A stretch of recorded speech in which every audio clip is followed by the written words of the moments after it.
शहर की भीड़भाड़ से दूर एक घने और डरावने जंगल के किनारे दो साए चल रहे थे।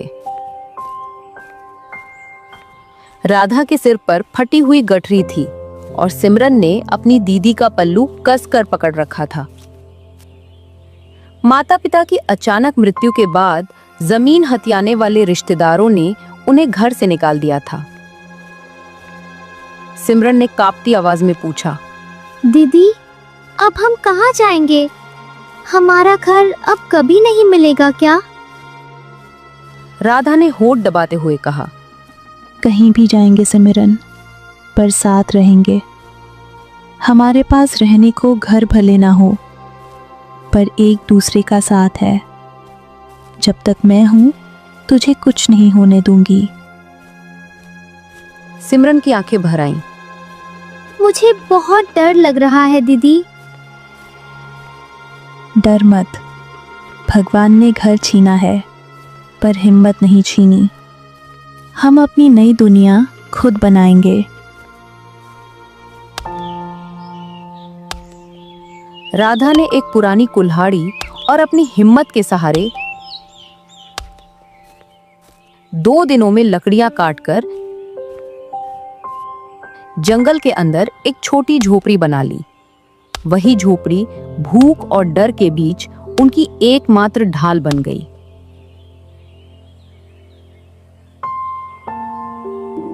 रात का घना अंधेरा जंगल को निगल चुका था। झोपड़ी की दरारों से बर्फीली हवाएं अंदर आ रही थीं। दीदी, बापू कहते थे कि हम अपनी जमीन के राजा हैं। क्या राजाओं के बच्चे ऐसे खुले आसमान के नीचे सोते हैं? मुझे माँ की बहुत याद आ रही है। उनकी गोद में ठंड नहीं लगती थी। चुप हो जा मेरी गुड़िया। जब तक तेरी दीदी जिंदा है, तुझे कुछ नहीं होगा। बस ये रात काट ले। कल मैं लकड़ियां बेचकर तेरे लिए एक पुराना कंबल और पेट भर खाना ले आऊंगी। बस हिम्मत मत हारना। पूरी रात सिमरन रोती रही और राधा उसे दिलासा देती रही। राधा मन ही मन भगवान को याद कर बोली, हे भगवान, ये कैसी जिंदगी दे दी। इससे अच्छा तो एक ही बार में मार देते। राधा की आंखों से आंसू चुपचाप बहते रहे।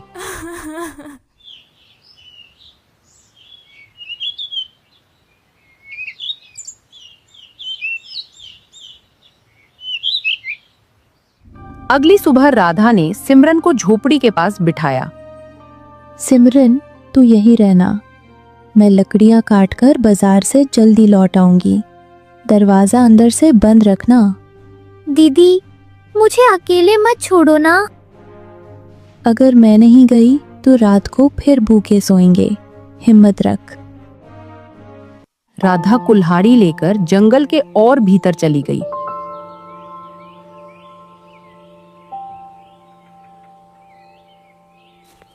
लकड़ियों का भारी गट्ठर सिर पर रखकर वो बाजार पहुंची।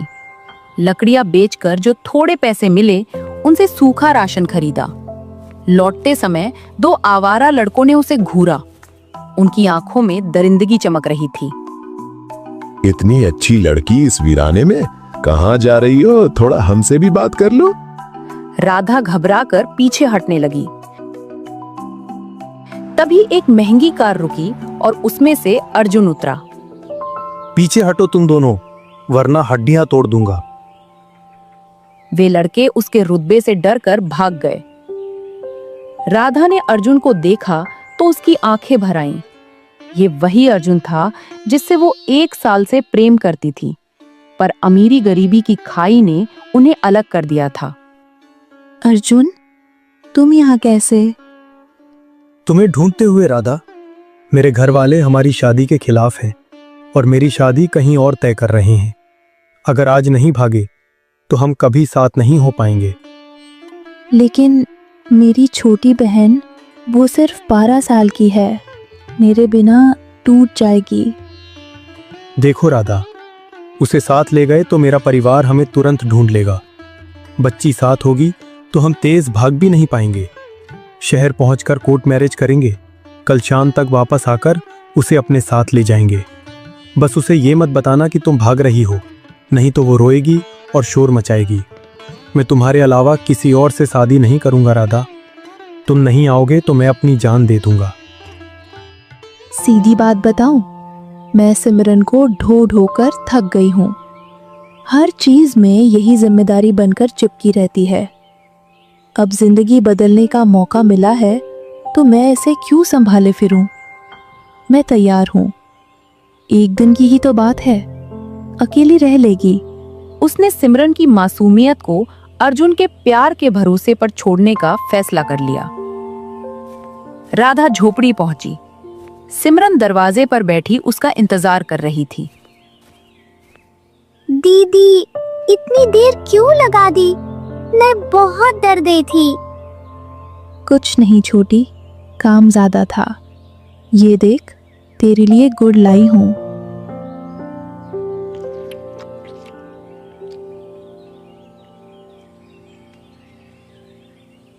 दीदी, आप कल फिर जाओगी क्या?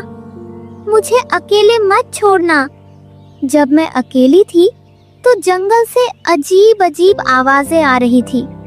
मैं बहुत डर गई थी। राधा ने बिना आंखें मिलाए कहा।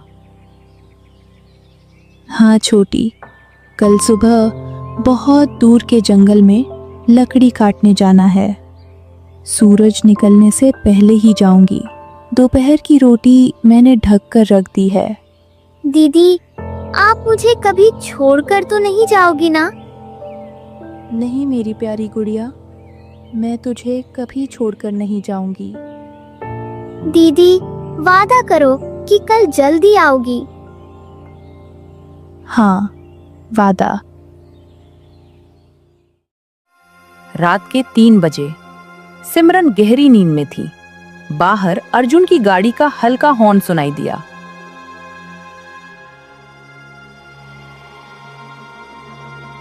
राधा ने छोटा सा झोला उठाया।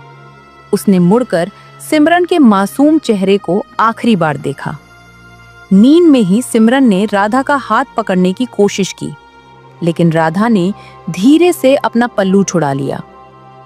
वो झोपड़ी से बाहर निकली और दरवाजे की कुंडी बाहर से लगा दी, ताकि सिमरन बाहर ना निकले और सुरक्षित रहे। पर वही कुंडी उसकी कैद बन गई। राधा अर्जुन के साथ अंधेरे में खो गई। सुबह के 10 बजे सिमरन की नींद खुली। उसने आवाज लगाई, दीदी, ओ दीदी, कहाँ हो तुम? दरवाजा धक्का दिया, पर वो बाहर से बंद था। दोपहर 2 बजे भूख से उसका बुरा हाल था। दीदी, मजाक मत करो, दरवाजा खोलो। शाम 6 बजे सूरज ढल गया। जंगल में सन्नाटा था। सिमरन फूट फूट कर रोने लगी। उसे लगा दीदी पर कोई अनहोनी हो गई है। रात 10 बजे, कड़ाके की ठंड और भूख। जलाने को एक भी लकड़ी नहीं थी, क्योंकि राधा सारी लकड़ियां बेच कर गई थी। दीदी, मुझे माफ कर दो। मैं अब कभी जिद नहीं करूंगी। बस वापस आ जाओ। बहुत ठंड लग रही है दीदी, वापस आ जाओ। मुझे भूख लगी है। अंधेरे से डर लगता है। जहाँ भी हो, एक बार आ जाओ। ठंड इतनी थी कि उसके होंठ नीले पड़ गए। वो रोते रोते जमीन पर गिर पड़ी और खुद को अपनी बाहों में समेट लिया। उसे विश्वास था कि दीदी आएगी, पर इस छोटी बच्ची को क्या पता था, राधा उसे हमेशा के लिए मौत के बीच छोड़ गई थी।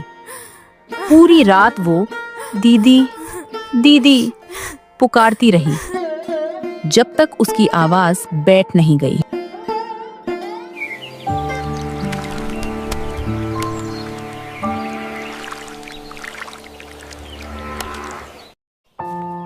अगली सुबह लकड़हारा कुल्हाड़ी लेकर जंगल में लकड़ी काटने आया। झोपड़ी के पास से गुजरते हुए उसने देखा कि दरवाजा बाहर से बंद है और अंदर से हल्की सिसकियां आ रही हैं। वह दरवाजे के पास गया और दरार से अंदर झांका। अरे, अंदर तो एक बच्ची पड़ी है, इतनी ठंड में, बाप रे। उसने दरवाजा तोड़ दिया। सिमरन अधमरी हालत में पड़ी थी। वो उसे उठाकर अपने घर ले गया। लकड़हारे की पत्नी ने सिमरन को संभाला। बेटी, तुम कौन हो? इतनी ठंड में झोपड़ी में अकेली क्या कर रही थी? काका, मेरी दीदी को ढूंढो, वो जंगल में खो गई है। सिमरन ने सब कुछ बताया और फूट फूट कर रो पड़ी। चुप हो जाओ बेटी, तुम्हारी दीदी तुम्हें छोड़कर भाग गई है। नहीं, मेरी दीदी मुझे छोड़कर कभी नहीं जा सकती। वो मुझसे बहुत प्यार करती है, वो जरूर आएगी। उसे अब भी भरोसा था कि दीदी लौटेगी। बेटी, चिंता मत करो, दीदी नहीं है तो क्या हुआ, हम हैं ना, आज से तुम मेरी बेटी हो। उन्होंने प्यार से सिमरन को अपनाया। उसे लगा कि उसे नया परिवार मिल गया है। लकड़हारे की एक बेटी भी थी, हस्सा। कुछ महीने बीत गए। सिमरन और हस्सा में गहरी दोस्ती हो गई। लेकिन कुछ महीनों बाद सच्चाई सामने आई। लकड़हारा दरअसल बच्चों का सौदागर था। एक दिन उसने एक अजनबी से पैसे लिए और सिमरन व हस्सा को उसके साथ भेज दिया। जाओ बेटियों, ये तुम्हें शहर घुमाएंगे, अच्छा खाना खिलाएंगे। नहीं बाबूजी, हमें नहीं जाना, आप भी चलो। मेरी प्यारी बेटियों, ऐसा नहीं कहते, बड़ों की बात माननी चाहिए। मुझे बहुत काम है, इसलिए नहीं जा सकता, वरना जरूर चलता। भला अपने जिगर के टुकड़ों को कैसे छोड़ता? चिंता मत करो, शाम होने तक ये तुम्हें वापस छोड़ देंगे। मन न होते हुए भी दोनों को जाना पड़ा।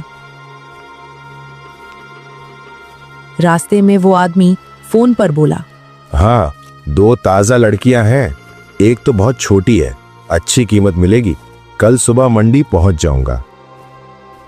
सिमरन के होश उड़ गए। उसने धीरे से हस्सा को सब बताया। हस्सा, ये हमें शहर घुमाने नहीं ले जा रहा, बाबूजी ने हमें बेच दिया है और ये भी हमें आगे बेचने वाला है। हस्सा घबरा गई। डरना मत, अगर बचना है तो यहाँ से भागना होगा। उसने हस्सा का हाथ कसकर पकड़ा।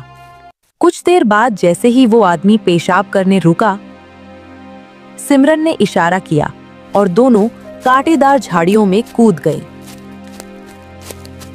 वो आदमी पीछे दौड़ा, लेकिन लड़कियां मौत के डर से और तेज भागती रहीं और कुछ दूर जाकर झाड़ियों में छिप गए। उनके पैरों में कांटे चुभ रहे थे, लेकिन डर ने दर्द की आवाज बंद कर दी थी। अचानक पीछे से वही आदमी चिल्लाया, भाग कहाँ रही हो छोटे चूहे, पैसे दिए हैं तुम पर। उसकी आवाज पैरों के बीच गूंज रही थी। सूखी पत्तियां उसके पैरों तले चरमराती जा रही थीं। हस्सा रो पड़ी। सिमरन, वो हमें पकड़ लेगा। सिमरन ने उसके होठ दबा दिए। आवाज नहीं, मरना है क्या? दोनों की धड़कनें तेज थीं। आदमी की आवाज पास आती गई। सिमरन ने दांत भींचकर कहा, हस्सा, जब मैं 3 गिनूं तो भागना, पीछे मत देखना, चाहे मैं गिर भी जाऊं।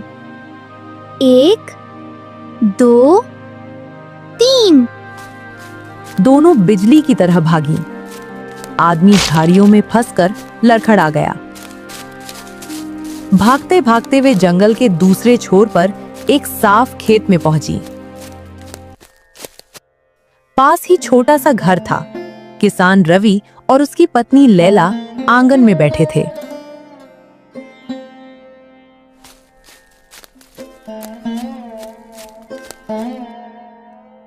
दोनों लड़कियां उनके पैरों पर गिर पड़ीं। हमें बचा लो, वो आदमी हमें बेचने जा रहा है, हम उसके साथ नहीं जाना चाहते।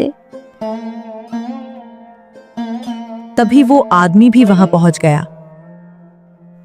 ये लड़कियां मेरी हैं, इन्हें बाहर निकालो। किसान समझ गया कि ये दोनों लड़कियां उसकी अपनी नहीं है। रवि ने लाठी उठाकर कहा, इन बेटियों की आंखों का डर बता रहा है कि तू कौन है। अगर एक कदम भी आगे बढ़ाया तो यहीं खेत में गाड़ दूंगा। तुम जानते नहीं मैं कौन हूं। शुक्र कर मैं किसान हूं, वरना तेरी औकात का पता आज तुझे खुद ही नहीं चलता। आदमी का गला सूख गया। वो पीछे हटते हुए बोला, देख लेना, पुलिस लाऊंगा। जा पुलिस लाना या अपनी मां, पर इन बेटियों को छू कर दिखा। आदमी भाग गया। हस्सा ने पहली बार खुद को सच में सुरक्षित महसूस किया। सिमरन ने मन ही मन कहा, शायद भगवान इसी रूप में आया है। सिमरन और हस्सा ने रोते रोते अपनी पूरी कहानी सुनाई। हस्सा ने बताया कि लकड़हारा उसे कहीं से चुरा कर लाया था और भीख मंगवाता था। रवि और लैला, जो वर्षों से निसंतान थे, उनकी आंखों में ममता भर आई। रवि मुस्कुराकर बोला, लैला, लगता है भगवान ने हमारी सुन ली। हमने एक की मांग की थी और हमें 2 दे दी।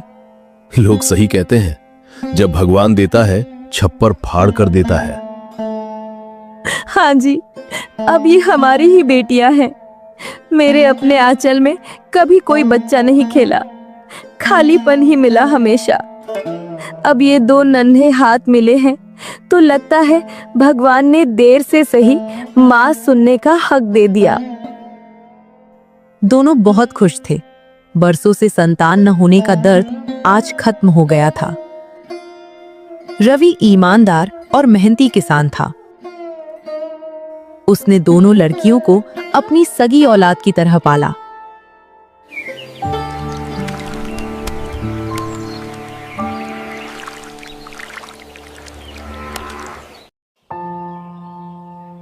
कई साल बीत गए। दोनों अब बड़ी हो चुकी थीं। सिमरन घर की पूरी जिम्मेदारी संभालती थी। वो खुश थी, पर दीदी की याद आते ही उसकी आंखें भर आती थीं। अरे बेटी, पेट में चूहे दौड़ रहे हैं, जल्दी खाना दे। हाँ बाबूजी, अभी लाई। हस्सा खाना लेकर आई और रवि के सामने रखा। तभी सिमरन भी वहां आई। बाबूजी, माँ की तबीयत थोड़ी ठीक नहीं है, मैंने दवा लाने को कहा था, लाए? हाँ बेटी, लो। मैं तो भूल ही जाता, अच्छा याद दिला दिया। बाबूजी, मैं माँ के लिए रोटी बना देती हूँ। बुखार में चावल नहीं खाएंगी, वरना बढ़ जाएगा। ठीक है बेटी। सिमरन आंगन में चूल्हा जला रही थी। तभी दरवाजे पर आवाज आई, माई, एक रोटी दे दो, मेरा बच्चा 2 दिन से भूखा है। सिमरन जल्दी से 2 रोटियां बनाकर बाहर आई। सामने फटे पुराने कपड़ों में एक औरत खड़ी थी। बाल बिखरे हुए, चेहरा जलासा और गोद में एक कमजोर बच्चा। द्वार पर खड़ी औरत ने सिर उठाया। सिमरन की उंगलियां कटोरे से छूट गईं। दीदी? राधा ने कुछ बोलने की कोशिश की, पर गला नहीं खुला। उसने बस एक शब्द कहा, छोटी। और उसी पल वो सिमरन के पांवों पर गिर पड़ी। उसके बच्चे ने भूख से रोना शुरू कर दिया। राधा बच्चे को सीने से लगाकर चीख पड़ी, भगवान, सजा पूरी हो गई क्या? अब तो मेरी बहन लौटा दी। सिमरन घुटनों के बल बैठ गई। उसने दीदी का चेहरा दोनों हथेलियों में लेकर कहा, तुम नहीं लौटी हो दीदी, तुम तो मेरे लिए हमेशा यही थी, दिल में। रवि बाहर आया। वो समझ गया कि ये सिमरन की दीदी राधा है। रवि गुस्से में बोला, देख लिया सिमरन, जो दूसरों का दिल तोड़ते हैं, किस्मत उनका घर तोड़ देती है। इसे यहां से निकालो। लेकिन सिमरन राधा को अंदर ले आई। राधा कांपती आवाज में बोली, सिमरन, जिस अर्जुन के लिए मैंने तुझे मौत के मुंह में छोड़ दिया, वो इंसान नहीं, शैतान था। उस रात वो मुझे शहर नहीं, एक सुनसान जगह पर ले गया। वहां वही दोनों लड़के थे जिनसे उसने मुझे बचाया था। सब मिलकर साजिश कर रहे थे।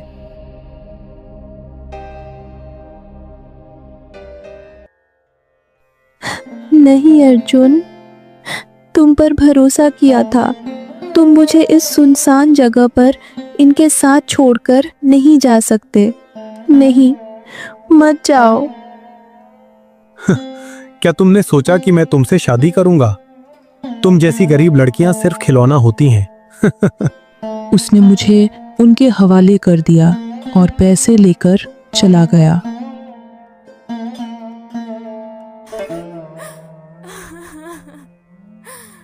उन्होंने मुझे महीनों कैद रखा।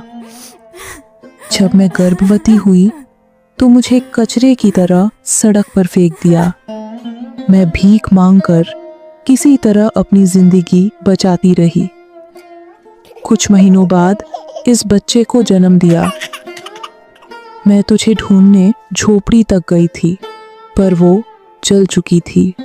मुझे लगा तू मर गई मेरी वजह से। राधा जोर जोर से रोने लगी। रवि और लैला ये सुनकर सन्न रह गए। कर्मों का हिसाब पूरा हो चुका था। राधा ने सब खो दिया था। सिमरन ने धैर्य से सब पा लिया था। सिमरन की आंखों से आंसू बह निकले। सिमरन बोली, दीदी, भगवान ने आपको जीते जी नर्क दिखा दिया। मैं आपको माफ करती हूँ। रवि ने राधा और उसके बच्चे को घर में जगा दी। सिमरन, तू कितनी बड़ी हो गई है। अब अगर मौत भी आई ना, तो भी मैं तुझे छोड़कर नहीं जाऊंगी। मुझे माफ कर दे छोटी, मैं प्यार में अंधी हो गई थी। रवि ने पूछा, सिमरन, तुमने अपनी दीदी को पहचाना कैसे? बाबूजी, जब हम छोटे थे तो पिताजी ने हमें एक एक लोकेट दिया था। कहा था ये तुम दोनों की पहचान है। वही लोकेट आज भी दीदी के गले में है और मेरे गले में भी। राधा अब अपनी बहन की छाया में अपने पापों का प्रायश्चित करने लगी। सीख, जो अपने अपनों को धोखा देकर सुख ढूंढते हैं, समय उन्हें सड़कों पर ला देता है, और जो सच्चाई और नेकी पर टिके रहते हैं, ईश्वर उनके लिए किसी न किसी रूप में रास्ता बना ही देता है। दोस्तों, अगर आपको हमारी कहानी अच्छी लगती है तो ऐसे ही लेटेस्ट कहानी के लिए हमारे चैनल को सब्सक्राइब करें